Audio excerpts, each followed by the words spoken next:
Corona के नए variant की विदेशों में फैलने की सूचना है।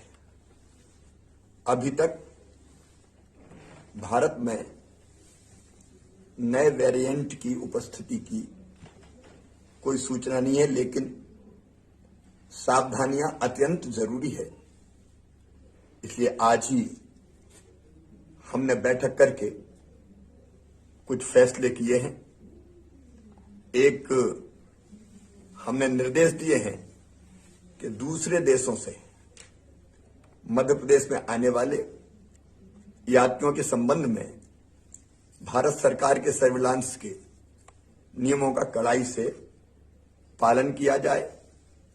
1 महीने में जितने भी लोग अंतर्राष्ट्रीय उड़ानों से यहां आए हैं, आगमन जिनका हुआ है, उनको चेक करना और अगर कोई पाया जाता है संदिग्ध तो उसको आइसोलेशन में रखना, उसकी आवश्यकता है, उसके निर्देश दिए हैं। जीनोम सीक्वेंसिंग के सैंपलों की भी हम संख्या बढ़ाएंगे ताकि अगर कहीं इस तरह की कोई स्थिति बने तो जानकारी का अभाव ना रहे। आज हमने निर्देश दिए हैं, जितनी आवश्यक दवाई हैं उनकी उपलब्धता सुनिश्चित कर ली जाए, चाहे वो रेमडेसिविर इंजेक्शन हो, चाहे दूसरी दवाइयां हों अलग अलग तरह की, उसकी सबकी उपलब्धता सुनिश्चित करेंगे। ऑक्सीजन की लाइनों से लेके अस्पतालों की बाकी व्यवस्थाएं, ऑक्सीजन प्लांट्स जो हमने लगाए हैं उनको भी चला के देखने के हमने निर्देश दिए, क्योंकि कई जगह उसकी जरूरत पड़ ही नहीं रही थी यार। इसलिए आवश्यक जितनी तैयारी है वो सारी तैयारियां अस्पतालों में दवाई के स्तर पर, फिर रोज जो टेस्ट होते हैं उसके स्तर पर अभी लगभग 58-60 हजार हो रहे हैं। हम उसकी संख्या और बढ़ाने का प्रयास कर रहे हैं। फिर भारत सरकार और WHO के निर्देशों का पूरी तरह से पालन करेंगे, उस दिशा में भी निर्देश दिए हैं, कार्रवाइयां हम करेंगे। एक जिसमें सबसे ज्यादा सावधानी की जरूरत है, हमारे 18 साल से कम उम्र के बच्चे, क्योंकि उनका टीकाकरण नहीं हुआ है और इसलिए हमने तय किया है तत्काल प्रभाव, मतलब कल से, आज तो रविवार है, स्कूल खुलेंगे, लेकिन स्कूल में बच्चों की संख्या 50% होगी। मतलब 6 दिन में से 3 दिन बच्चे पढ़ने स्कूल जाएंगे। 50% कैपेसिटी के कारण 50% एक दिन आएंगे, 50% दूसरे दिन आएंगे। उसके साथ ही स्कूलों को ऑनलाइन क्लासेज चालू करनी पड़ेगी ताकि विकल्प पालकों के पास रहे कि वो अगर बच्चों को स्कूल नहीं भेजना चाहते तो ऑनलाइन पढ़ाई हो जाए। इसलिए विकल्प सामने रहे।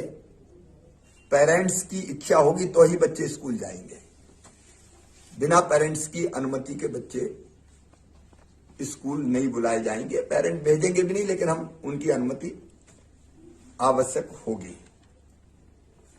सेकेंड डोज टीके का लगभग हमारे यहां 62.5% लोगों को लग चुका है। रोज टीके लग रहे हैं, लेकिन 1 तारीख को हमारे टीकाकरण का फिर विशेष अभियान है, महाअभियान।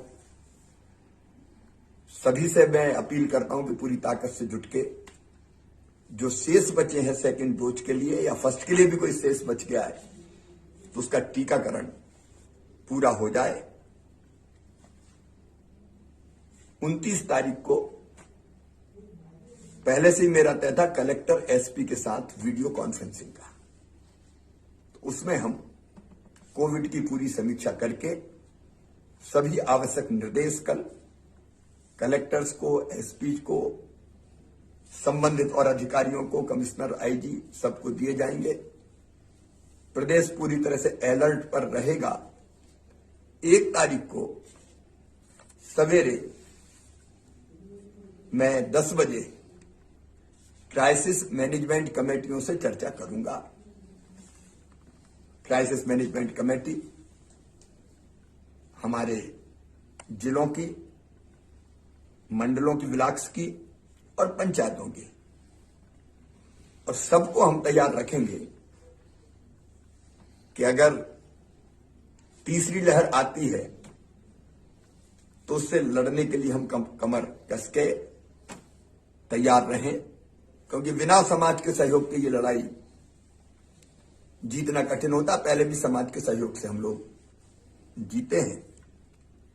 मास्क लगाना और दूरी बनाना, अभी हम कार्यक्रमों पर प्रतिबंध नहीं लगा रहे हैं। हम लोग नजर रखे हुए हैं स्थिति पर, वो देखेंगे। लेकिन यह अपील और आग्रह सभी प्रदेशवासियों से है कि कार्यक्रम में जाएं लेकिन मास्क लगाए रहें, यथासंभव दूरी बनाए रखें, हाथ पहले की तरह साफ करते रहें, और जरा भी लक्षण अगर दिखते हैं तो तुरंत टेस्ट, वैसे भी टेस्ट में सहयोग करें लेकिन तुरंत टेस्ट करवाएं। अभी स्थिति चिंताजनक नहीं है। प्रमुख रूप से 2 शहरों में ही पॉजिटिव केस आ रहे हैं, इंदौर और भोपाल में, और उनकी संख्या भी ऐसी नहीं है जो आज हमारे मन में डर पैदा करे, लेकिन सावधानी जरूरी है, क्योंकि इंदौर से फिर बाकी जगह मालवा और निमाड़ में और भोपाल से आसपास अगर संक्रमण फैला तो वो फैलता है, और इसलिए कॉन्टैक्ट ट्रेसिंग, जो पॉजिटिव पाए गए उनका पूरा ध्यान कि वो आइसोलेशन में रहे, कॉन्टैक्ट ट्रेसिंग, अस्पताल में जाने की जरूरत है तो अस्पताल ले जाने की व्यवस्था, ये हम सब करेंगे। क्योंकि अफ्रीका में और दुनिया के कई देशों में ये जो नया वेरिएंट है वो और ज्यादा तेजी से फैलता है, ऐसे समाचार आ रहे हैं। इसलिए सावधानी आवश्यक है, और मैं प्रदेशवासियों से अपील करता हूं कि बिल्कुल भी असावधान ना रहें। संक्रमण फैलने से रोकने के लिए जो आवश्यक नियम है उन सब का पालन करें। सरकार आपके साथ मिलकर कोई कसर नहीं छोड़ेगी। हमारी कोशिश रहेगी कि तीसरी लहर ना आ पाए।